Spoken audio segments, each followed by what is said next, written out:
Welcome back to another episode of the Blockburner Podcast. I'm your host, William, always here with your co-host, Iman. What's going on, dude? On the sticks, we got TJ. Hello. All right, dude, we just recorded a Bitcoin DeFi video. Watch it. Came out on Thursday. Yeah. And yeah, things are getting interesting in an environment where things are a little slow. Yeah, it seems to be that way, right? Every other week or so, it's like a pivot back and forth, back and forth. Yeah, you mentioned something earlier today where it's like, man, we're already in the bear. What was that? Well, you said that. It's just more so. It's like the timeline is just very. I see. Yeah, like, that's what it was. Non-enthused, right? It's like every other day we're cycling to a new meta, if you will. It's like, all right, we're gonna all get rich speculating on soccer players, right? That's right. That lasted about a day. It's like, all right. Now the thing is, we're all going to get rich speculating on unboxing digital Pokemon cards, right? Like, that's what's happening right now. People are going crazy over that as if that hasn't been like a very long existing market opportunity. Yeah. It's like, I guess like the rails of crypto make it a little bit more efficient in a way. So talk about that. Digital Pokemon cards? Yeah, it's called Fidgetals, the platform. I think it's literally like... We've talked about them before, right? I don't think so. I think this is... We've talked about Courtyard, which was another one doing essentially the same thing, where you would like literally send them your cards, they would vault them up. And okay. You know, they're now digitized assets. Well, Fidgetals is a class of NFTs, right?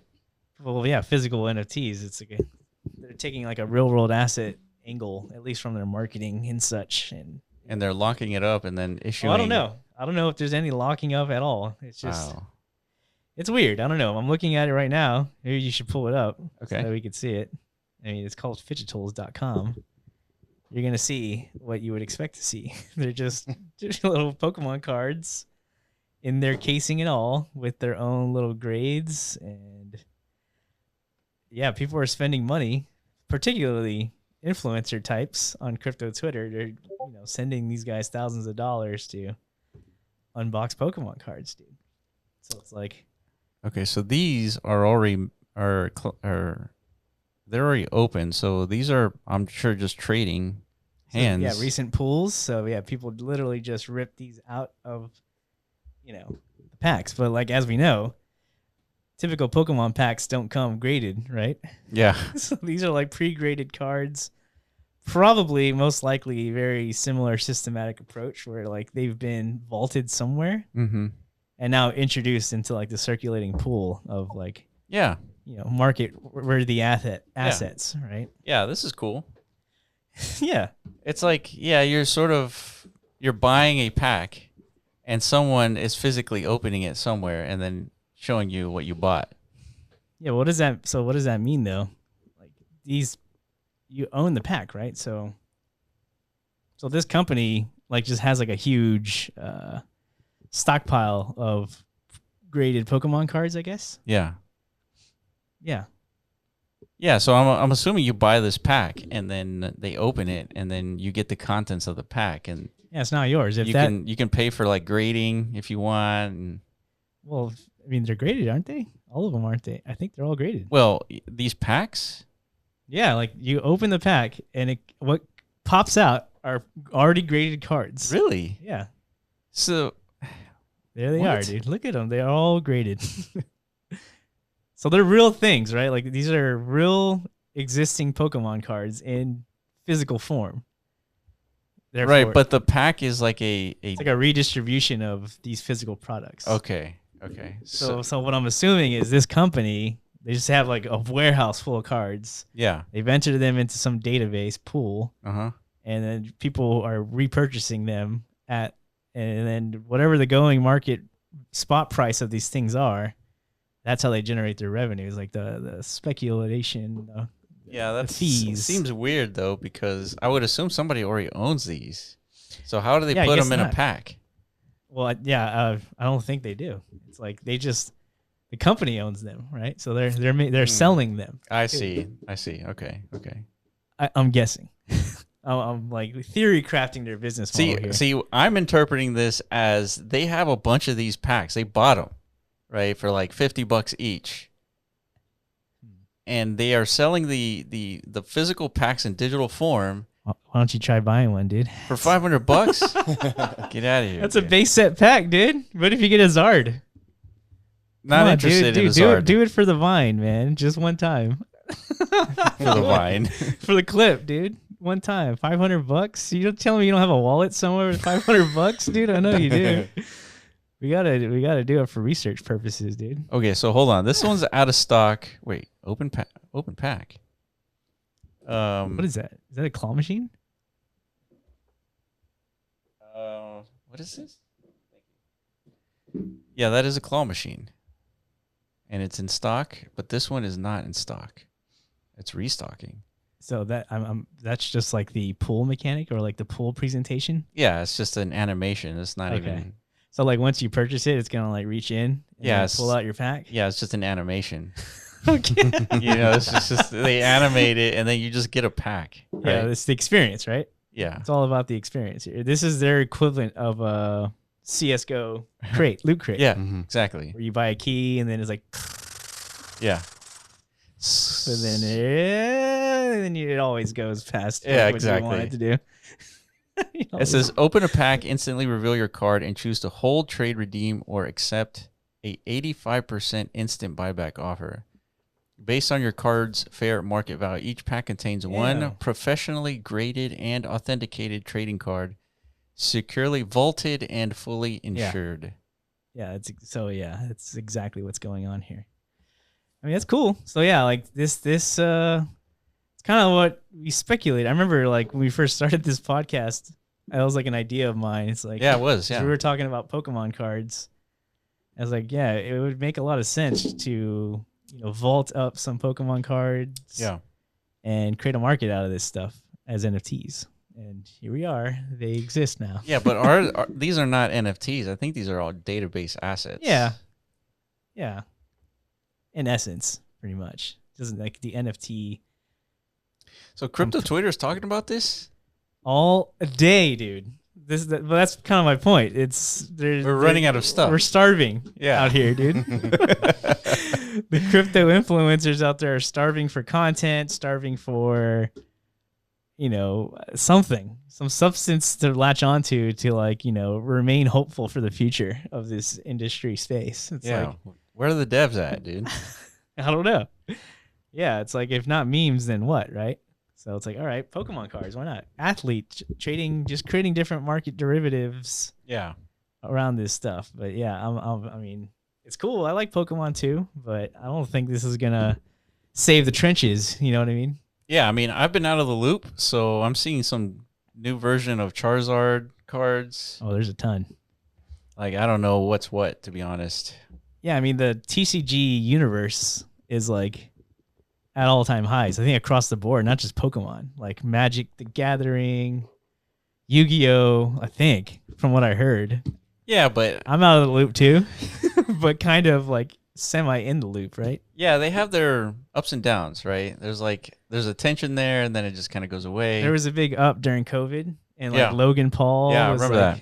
Yeah, all of a sudden he was wearing like a whole chain of Charizard. Yeah, like a first edition. Yeah. Shadowless. This is like like this. So this is Shadow Charizard. This is like the one that I have. Yeah, that's that's $1.50, dude. Edition. What? Oh, it's like a raffle or something. That's sold out. It's a PSA 2, dude. That's why it's garbage, dude. Yeah, that's terrible. Bad. Yeah. So you get the picture, right? Like this is the meta of today, right? Like, again, last week it was, Real Madrid jerseys. Yeah. Exciting. But yeah, if you look at the chart of that, yeah, I feel like there's an opportunity here to convert these into NFTs. I don't know why nobody's done that. So lock these up in the vault, convert it into NFT, and trade it. And then whoever holds the NFT can go and unlock it and get it delivered to their house. Yeah, if you want to redeem it, right? If you want to, yeah. I mean, that's the prospect of Fidgetals. That was always like the thesis along always, right? Yeah. And I'm not too sure that's not what they're doing here, but yeah, maybe not. Maybe they aren't. And then therefore it has like more depending on the card itself, right? Most of these are dust value, therefore not like useful collateral value.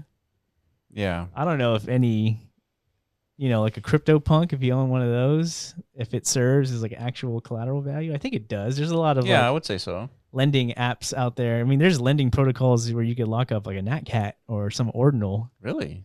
Yeah, they exist. Like, wow, Liquidium and others. Oh yeah. You're right. Yeah. So, yeah, I mean, that's kind of cool, right? Imagine if you have like $1 million worth of Pokemon cards sitting in your closet. Well, this guy named Legendary, he's got $600,000 worth of claw pulls.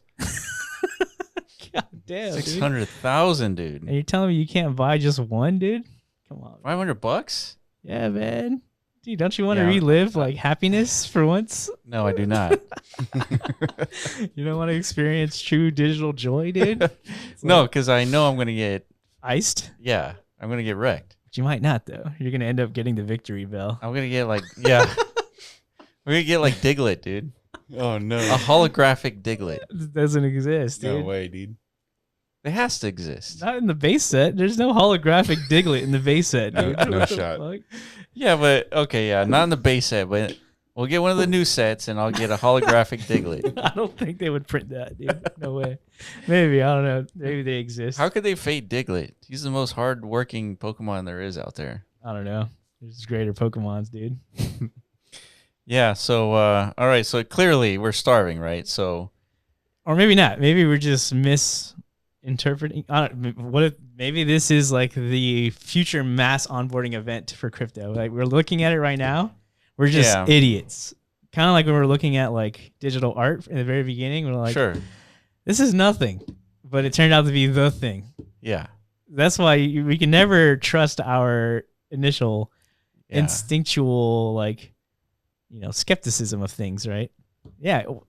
Why not the soccer thing? That becomes a mass onboarding event. Yeah. I mean, we learned pretty early on to never just fade and scoff anything. Never. Unless it doesn't meet like technical, like rigorous analysis. What do you mean? Such as DeFi on Bitcoin. Like ideally we wish we could do, well, I don't want to say we wish. It'd be cool if we could do what Ethereum and Solana and Hyperliquid, like you could program things on Bitcoin. It'd be cool, but you can't. Yeah. And then there's some that claim that you can when you can't. But do you really need it to? Well, I'm saying it'd be cool if you could. Yeah. There's people who are saying that you can, and then but they're not though.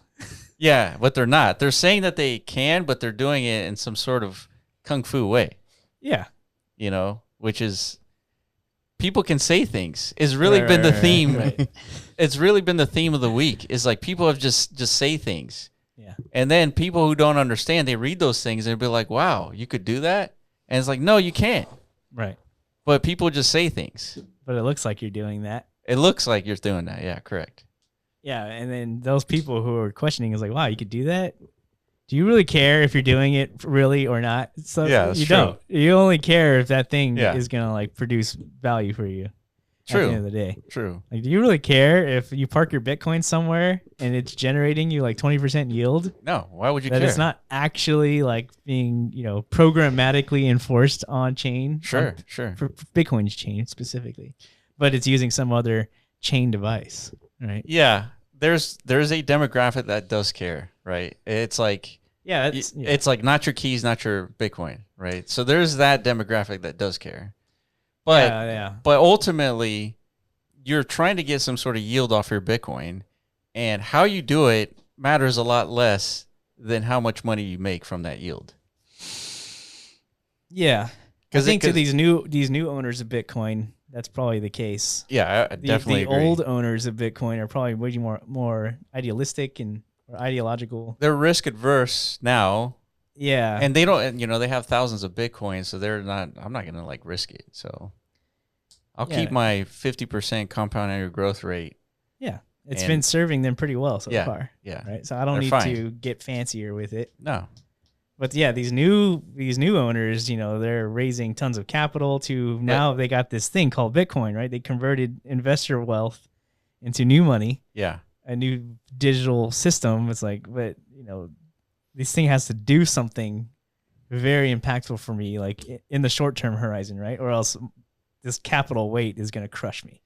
Yeah, but even, leverage. Even the whales, the OGs that hold thousands of Bitcoin, I think they're starting to get challenged on, like, for example, if you want to unlock capital from your Bitcoin, typically you don't want to sell it. So what you do is you want to get a loan against it. So what do?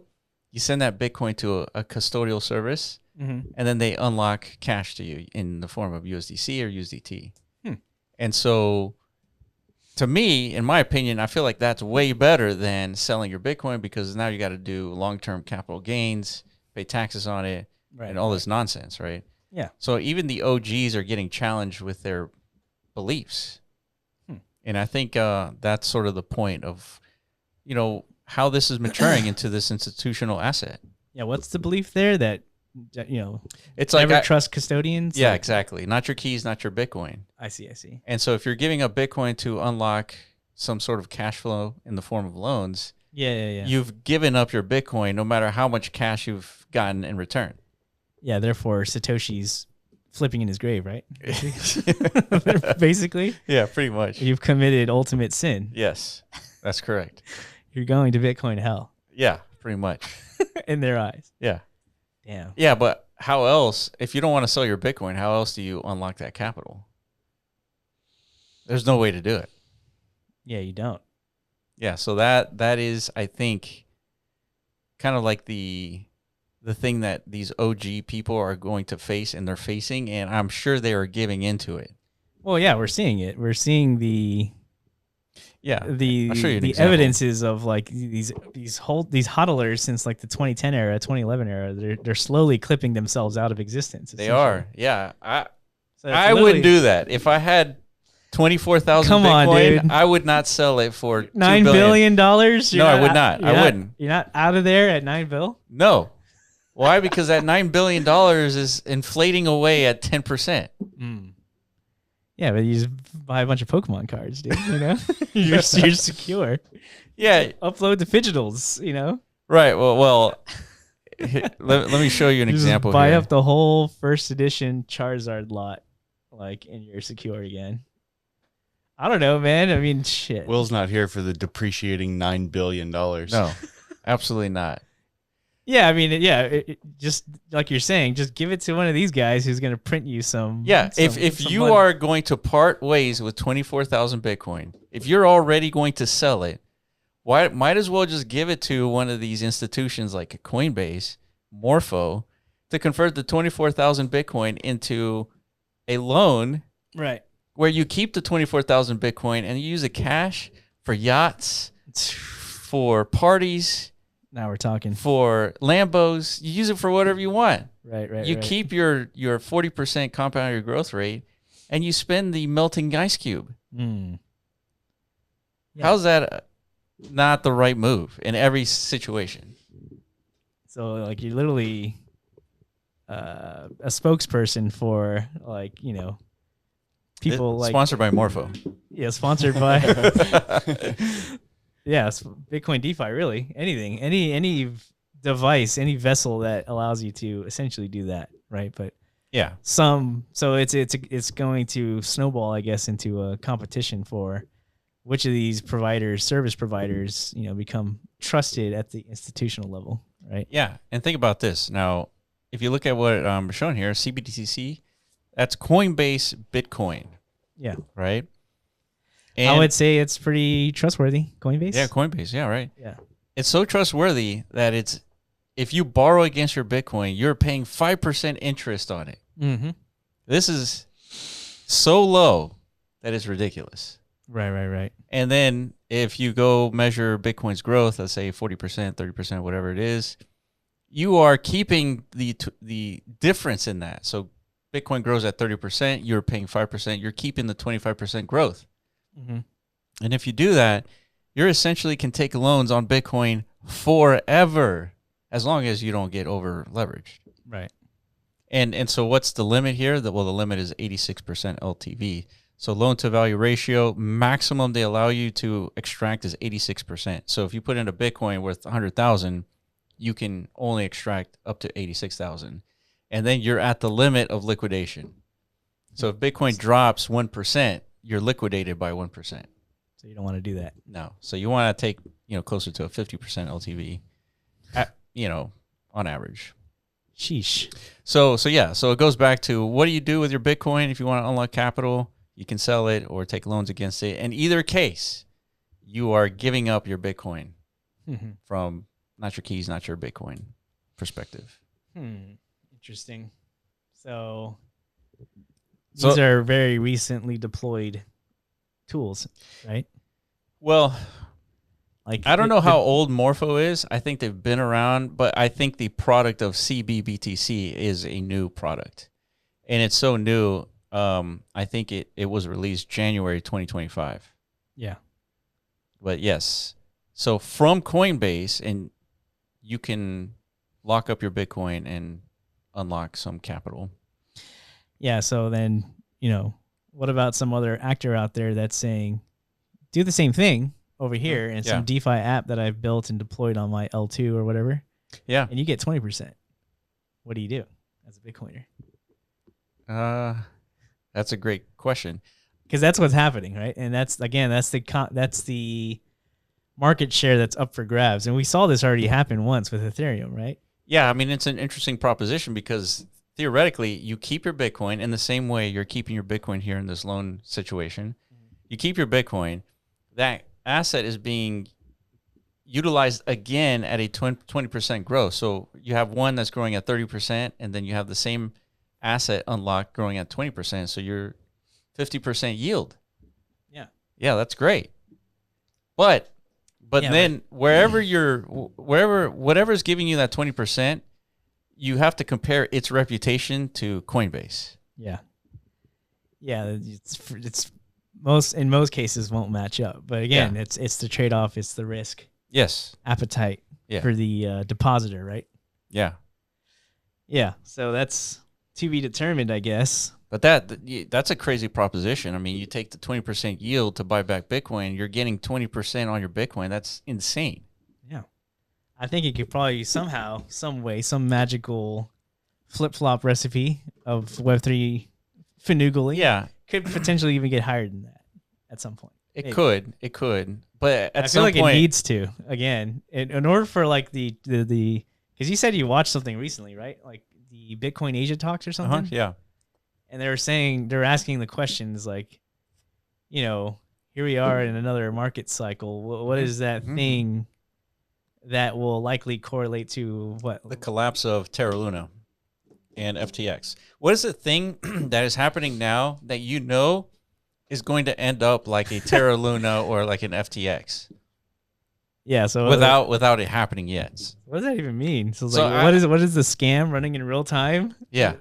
That will inevitably collapse the market. Yeah, so the guy in the panel was asking the panel that question, and I asked you that same question. Immediately, I said treasury companies. Yeah, right? And that's what they said. The panel said treasury companies.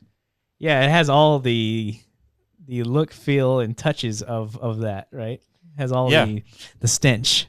It does. It's that smelly smell that smells smelly, right? It's literally that, dude. And you can smell it from a mile away, but still you want in on that. Well, when the music plays, you get up and dance, right? Yeah, that's what Arthur Hayes said, right? Yeah, exactly. He said the same thing. It's like, dude, this is obviously an industry like Cook, the same way like, algo stable coins and all that stuff was last cycle. Yeah, I hope people understand that. I don't think that it's very obvious or clear that there's this concept of an industry Cook. Yeah, it's true. I don't think people understand what that means. And so let's try to define what that means, because it happens all over the place, not just in crypto, but even in like in the AI land, in Web 2, it's happening there too. Yeah, I mean, essentially it boils down to there's some new primitive or concept or tool or whatever that introduces a new avenue to generate a ton of money for like the wealthy individuals. Yeah, but the Cook is the elites of the elites. But that's not specifically the Cook. The Cook is institutions with a ton of money, they take a project that uses that primitive, they inject so much capital into it, and marketing and KOLs and all this stuff, where, so this is the cook part, where they make it seem like the second coming is here. Yeah. And in that pitch, it convinces retail. Now they do their token launch at a high market caps. Yep. And such a pretty blue skies and rainbows picture, people buy into that. Token value goes down, and the rich get richer. I think the perfect example of that we should probably look up is World Liberty Finance. Yeah. Literally Trump's coin, or no, not Trump Jr.'s coins. Just launched, I would say, a few days ago. It's, yeah, like you're saying, it's number go down technology to the point where they had to implement some circuit breakers like on the internal, I guess, code frame of the token itself, meaning like certain people aren't even allowed to sell the token anymore. Yeah, certain people under the name of Justin Sun.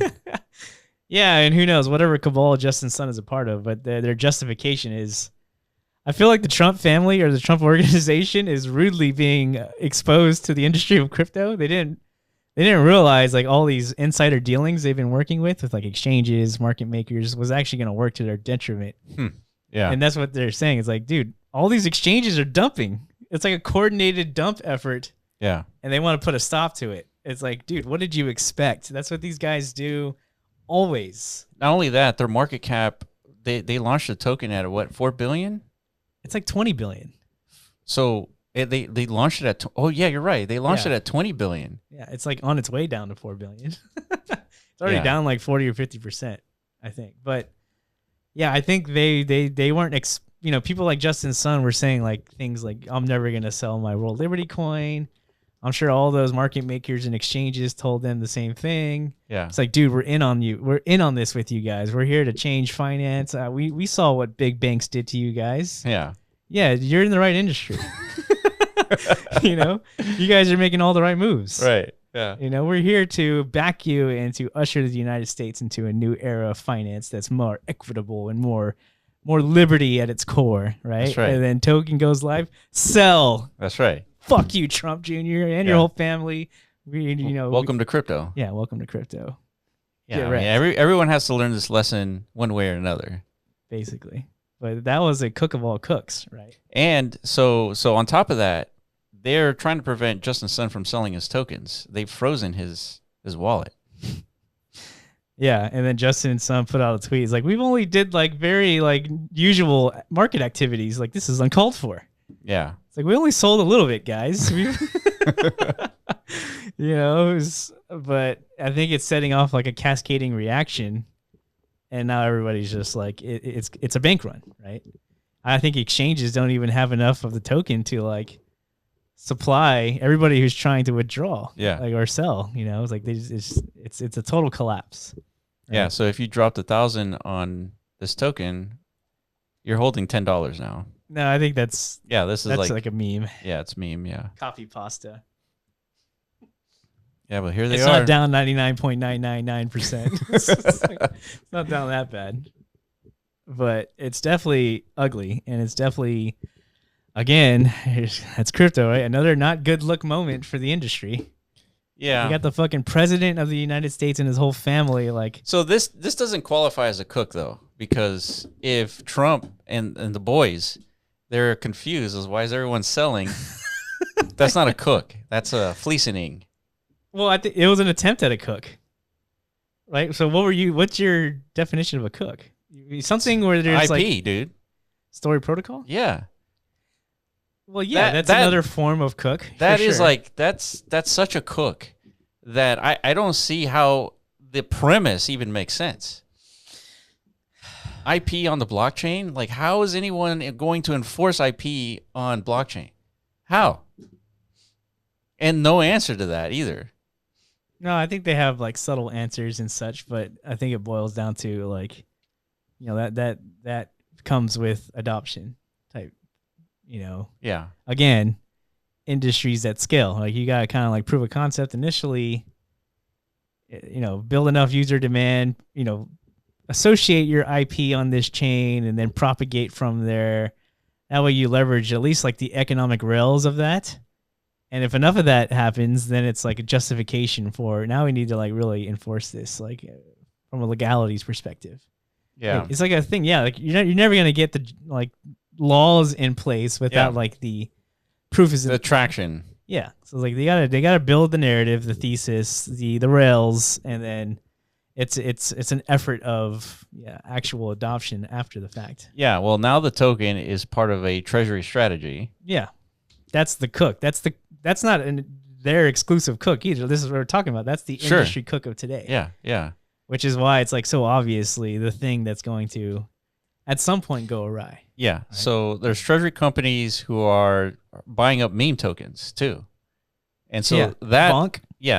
That stuff is not going to last very long. Yeah, but how long? For how long? Can it last? How long can the music play so that people can dance? I don't know, man. I think this is going to end a lot faster than we think. It might already be over. I don't know. Like, just pull up some charts, dude. Let's look at BitMiner and SBIT and MicroStrategy. Let's do a real-time analysis of like, is this cooking or not? I mean, MicroStrategy clearly cooked pretty hard for several years now, but all these new entrants, they're literally like months old, right?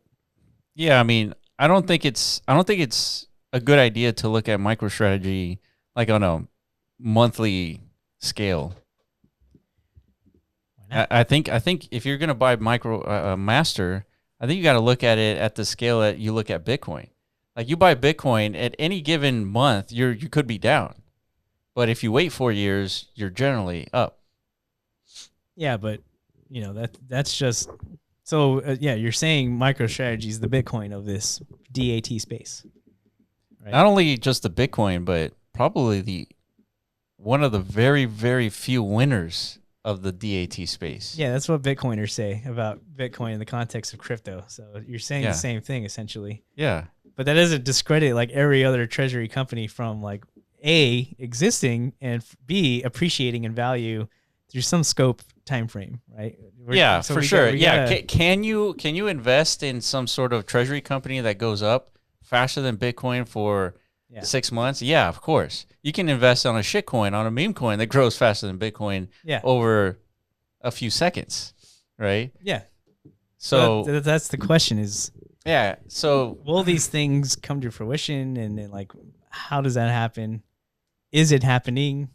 Right? So you got to start by this though, like so long as this thing is like holding its ground, then the rest of them have like a viable, shot at that. Yeah.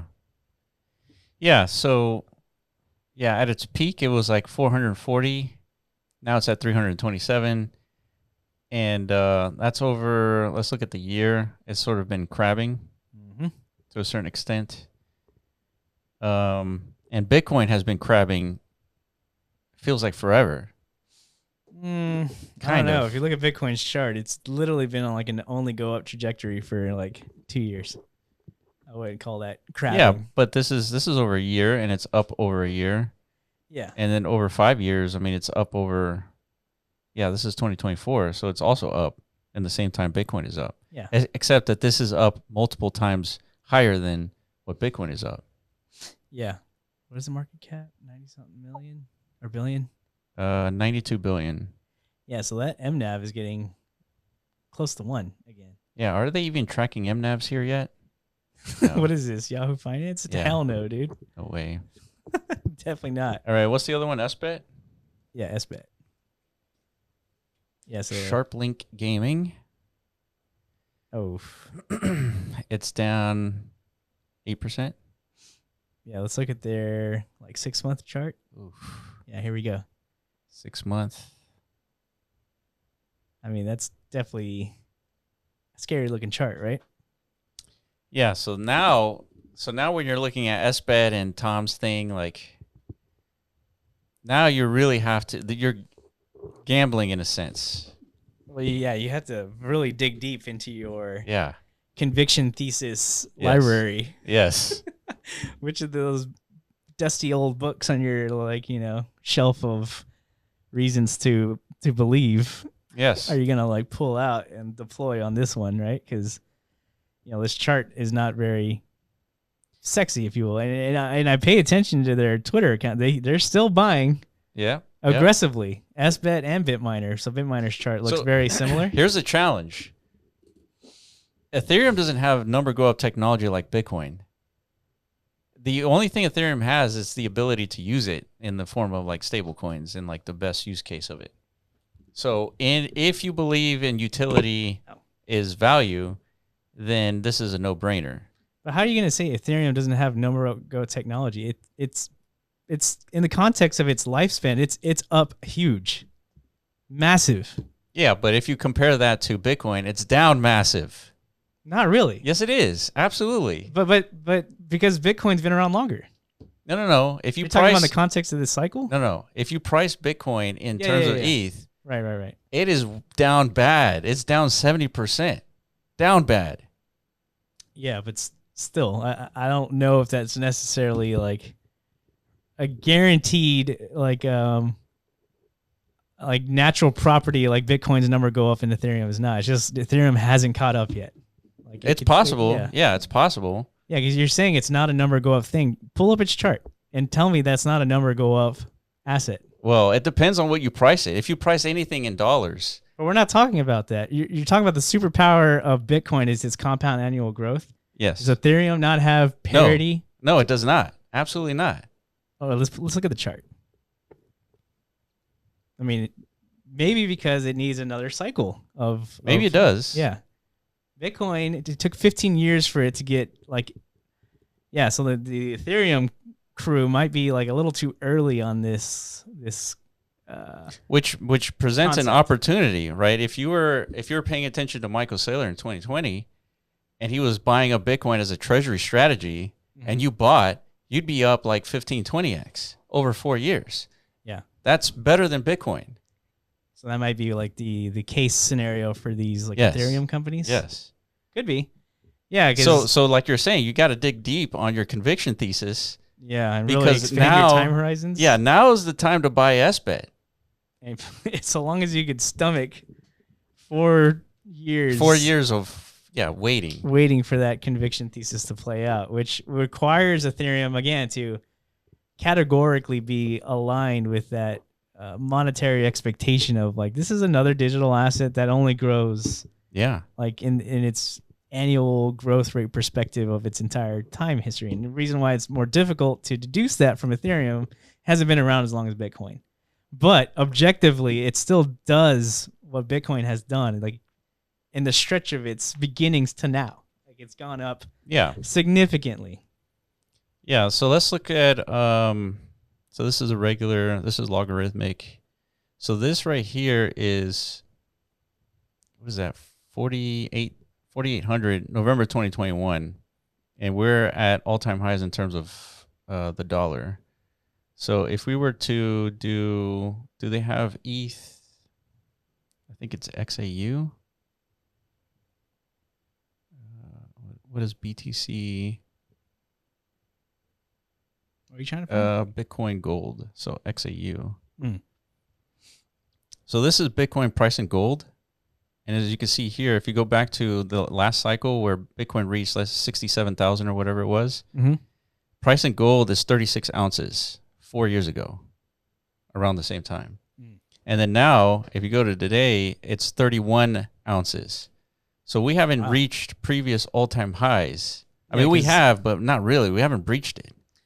Yeah, because like the price of gold basically doubled, and so did the price of Bitcoin, right? That's why they're... Parity, yeah. They're leveled. Yeah. So if you do, I guess another one to look at is ETH to BTC, and you'll see that. Oh damn! It's climbing right back, dude. Yeah. So if you look at what is it, 2021, November 2021. So this is where it peaked, $4,800 ETH, and if you had held, you'd lost against Bitcoin. Yeah. So it would have been better gains converting that into Bitcoin. And now it's up because it has gained against Bitcoin.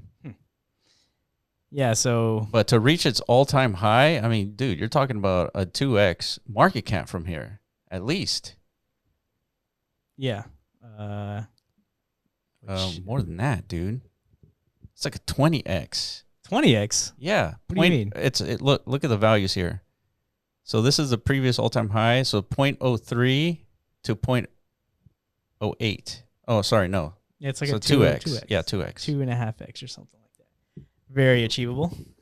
Yeah, just to go back to its previous all-time high. Yeah, in comparison to Bitcoin. Yeah. Right? But again, it doesn't necessarily need... I mean, it can do... That's like a, side component, side effect of... So what are we talking about here? That things priced under like hard assets like Bitcoin and gold, those always go down in value. Mm-hmm. And if you price it in dollars, everything is up. Gasoline is up. Jeans are up. Shirts are up. Everything is up. Everything is more expensive. Yeah. And so just because you price things in in dollars, and that dollar value is up, doesn't mean you've actually done a better hurdle rate than Bitcoin. Mm-hmm. You have to price things in the, like a hard asset, like gold, for example. Right. Man, I wonder if they even have an ETH to gold. I think you already searched that, didn't you? And I tried, but it has like a weird. Yeah, I just don't think that's like a common comparison. Yeah, it's not. It's much more common for Bitcoin, but still. So what is the context of why we're looking up this again? I forgot. Yeah, I forgot too. Well, it has to do with the fact that, Ethereum Treasury companies are like a much more recently deployed. Yeah. So, okay. Now going back. So let's look at Bitcoin to gold again. And, so let's talk about that number go up technology and why I think that's important. So the reason why Michael Saylor is able to do what he does is because when priced against gold, mm-hmm. the hardest asset other than Bitcoin is gold. Price against gold, this number continues to go up. Yeah. And if you have an asset priced in gold that only goes up, you can do what Michael Saylor is doing sustainably for the long term. Now, if you're talking about short term, like years, 2 years, yeah, shit goes down 70, 80%. And you might be in trouble, but I feel like Michael Saylor has adjusted for those scenarios.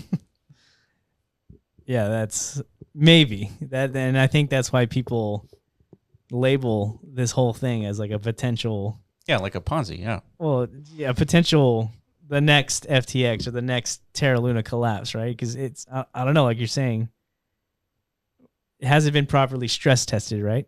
Well, I mean, it's gone through one cycle already. He's bought at 67,000 and it crashed to 15,000 and like. Yeah, but he didn't have the same devices in place. No, right? He didn't. But I feel like those devices would help in those situations. That's what he's claiming. Yeah.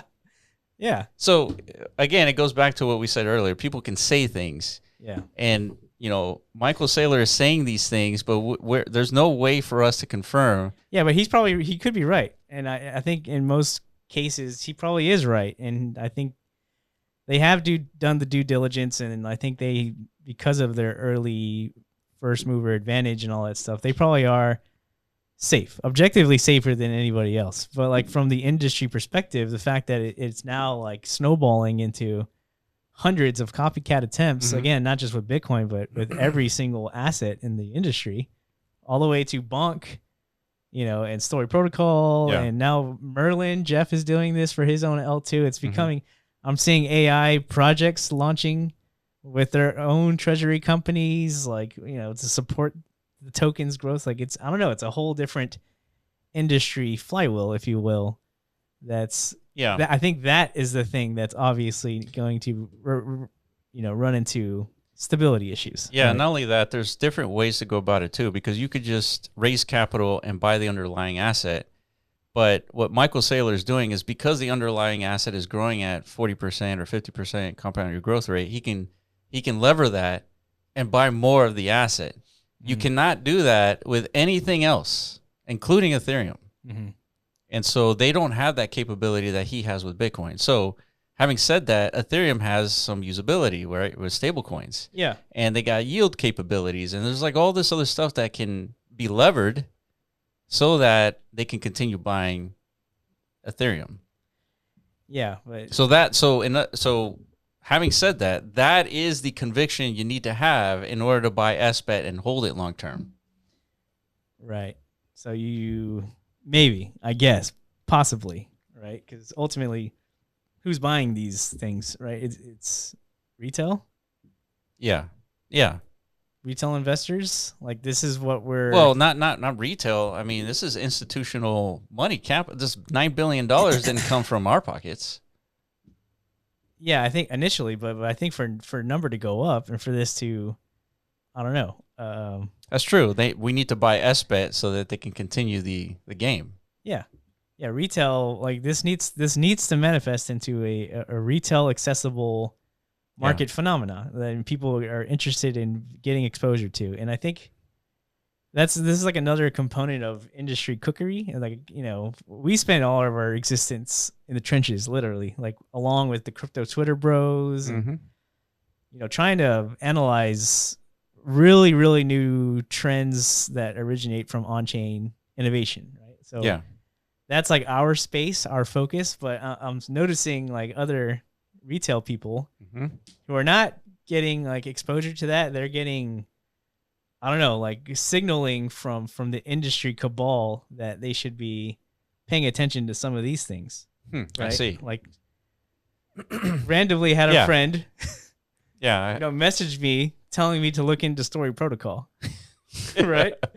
I never would have thought that was gonna like peak out, but it did, which makes me think like part of this industry op is not just the treasury strategy alignment, but like also, I don't know, some other marketing psyop to get people kind of like directed into this like this is the market to pay attention to.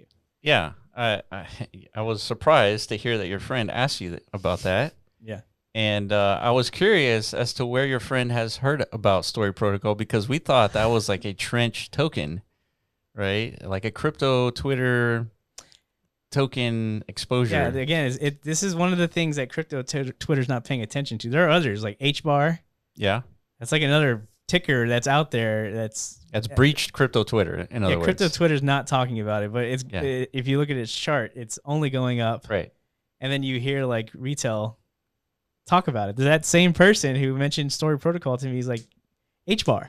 Yeah. I'm like, yeah, so where, and these are like, you know, higher market cap crypto tokens. So yeah, they have resources and big investors and stuff. So they're channeling that somehow. Yeah.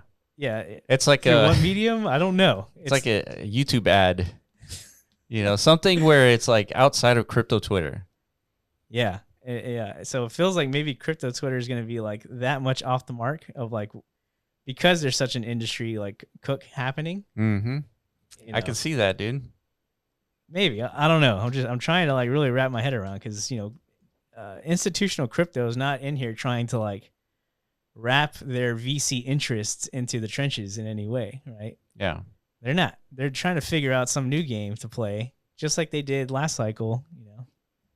Yeah, that's interesting. I don't know.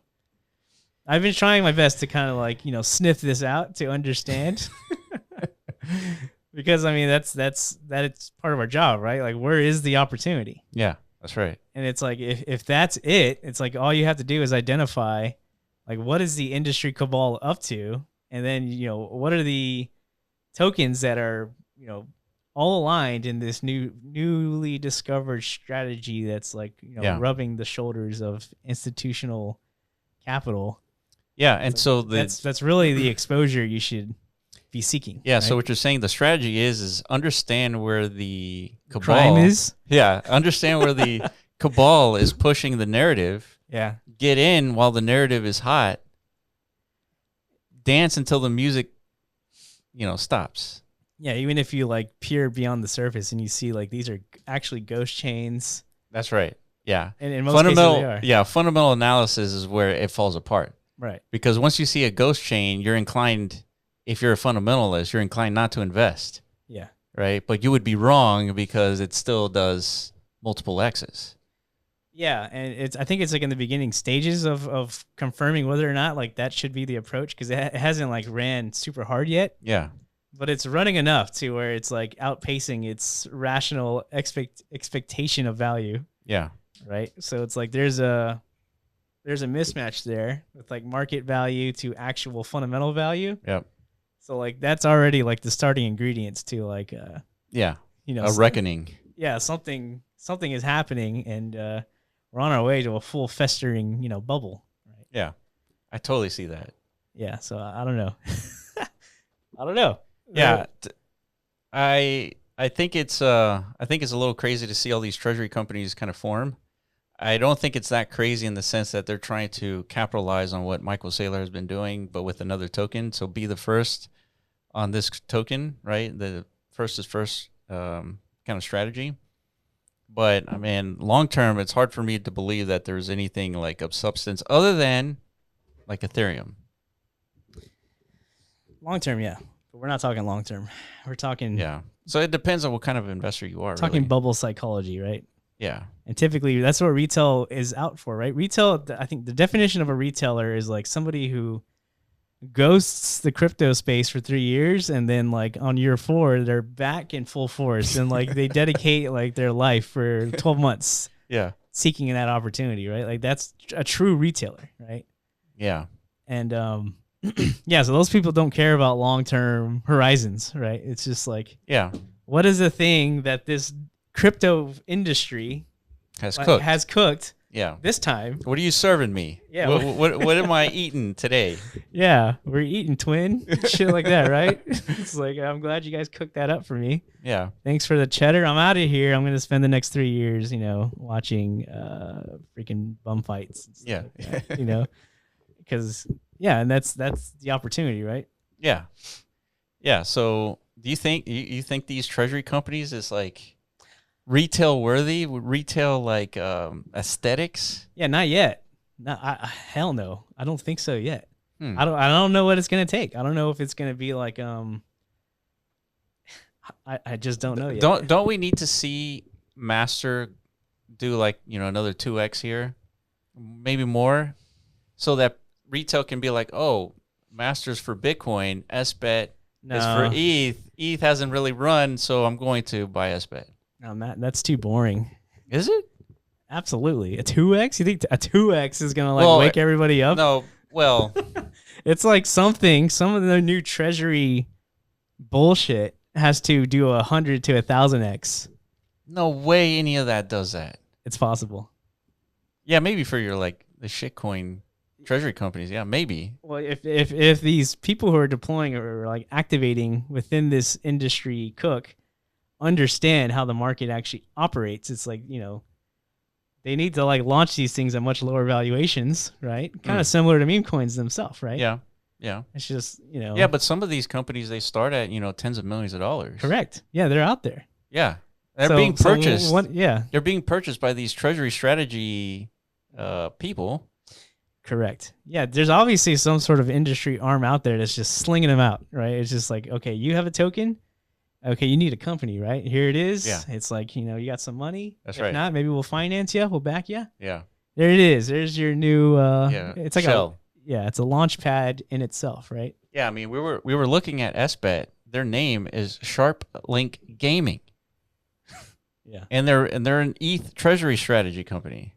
Yeah, look at the BONK one. Let me see. Yeah, what's the ticker? Do you remember? What's the other SBIT? What's the other ETH one? BitMiner, BMNR. So the BONK one is called Safety Shot. What are these fucking names, dude? They're fucking terrible. But I think they're gonna rebrand that one to I think like BNK, like ticker at least. I think, or BNKK, something like that. BONK. Oh, wait a minute. Bitmine, I think they took out all the previous years, dude. What do you mean? Maybe. So now they're getting help from like... Oh, they're getting help from the industry. It's like erase the past. Oh, no. Yeah, so I don't know. Maybe it's like, okay, yeah, this is more like ingredients, right? Erase the past for all these shells. They need to rebrand, clearly. Yes. To make them more, to amplify their memetics, right? So that they can capture more market's mind share and sentiment and be part of like the vernacular of today. Yeah. Right. People can converse amongst their pals on TikTok and such about, I don't know, like, what's the best name for Tom Lee coin? Tom Lee. Yeah, just TML. TML? Yeah. Is that Tom good? L. Tommel. I don't know. It's like ETH God. ETH God. You know, that's good. Yeah. I'm going in on ETH God, dude. Something like that, right? Yeah, I can see that. And then maybe like and then a step beyond that, it's like, okay, now let's tokenize all these companies on chain. Yeah. Which we could do now because RWA is like the next big thing, right? We're tokenizing Pokemon cards. Why can't we tokenize public companies, especially shitters? Yeah. So again, this is like you're in this while the music is playing, but you try to get out as the music softens. Or no, as it's at its loudest. At its loudest, yeah. That's when you try to get out. What's the name of that company? Snapshot? Safety Shot. Safety. It's a BONK Treasury company. It's completed a $5 million cash and $25 million BONK token financing round. All right, market cap $57 million. Not bad. Not bad. And it's been around for how long? Since 2021. Wow. Since Obviously not doing too well. Look at that, dude. Yeah. I don't know what they do. But so yeah, I don't know. Is this so what does that mean? BONK now has a shell company? You know, what does that mean? So the meta is create a shell company, do a treasury strategy for a token, whether it's your own or someone else's, doesn't matter, and sell equities to buy more of the treasury tokens so that the treasury token goes up so that your market cap goes up to buy. And that pushes the value of BONK up, right? Yeah. Because you're buying BONK literally through yeah. So but and the fundamental ingredient there is, again, people have to buy the stock. The stock, yes. So that there's that premium discrepancy in order to tap into, in order to fuel the growth of the actual underlying the real asset, which is BONK itself, sitting at like a $2 billion valuation. Yeah, so BONK, the crypto token, has access to crypto liquidity, but Safety Shot is BONK, but in the traditional markets, it has a different liquidity market. I would say so, yeah. And in theory, not in theory, in practicality, way more. Yeah, way more liquid, right? Yeah, so there's an opportunity there, I guess, if you're the company, to bring the meme of BONK to the traditional markets. Yeah, but so what does that mean? It's like, I guess more liquidity, therefore number go up potential. But who's actually buying this? Like Goldman? I don't know. Morgan Stanley? I think retail would be buying it, not Goldman or Morgan Stanley. Yeah, that's the part I haven't. The weird thing understood. Is, how do you connect Safety Shot to BONK? Well, they're gonna change the ticker to BONK. That's what I've heard. There you go. Yeah, they're the ones who are like they understand the market psychology. That's right. No one's gonna buy Shot. Yeah, exactly. But they'll buy BONK, BNKK. So long as we make enough TikTok videos. We deploy the XRP strategy, right? Yeah, I guess it could work. Yeah. It could work. I mean, if memes work, if memes have number go up, this can do that. I guess. Yeah, that's TBD, right? That's what we're that's anxiously awaiting to see if that's actually the thing or not. And if it is, then those panelists are going to be correct. That is for sure the boom and bust device of this cycle. The music will stop. Yeah. All right, guys, that is it for us. We talked about treasury companies, Bitcoin DeFi, very little bit. Watch our video from Thursday. Yeah, and if you guys are able to muster the courage to buy you a claw machine Pokemon base set pack, send us a pic. Yeah, let us know what you got. Let us know your experience. Yeah, because I'm itching here, dude. Don't do it, dude. I'm a fiend for these kind of things. You're going to get wrecked. You never know that, dude. I could get lucky. I do know that. That's the thing. All All right, that's it for us. Appreciate you for watching, and we'll catch you in the next podcast. Peace.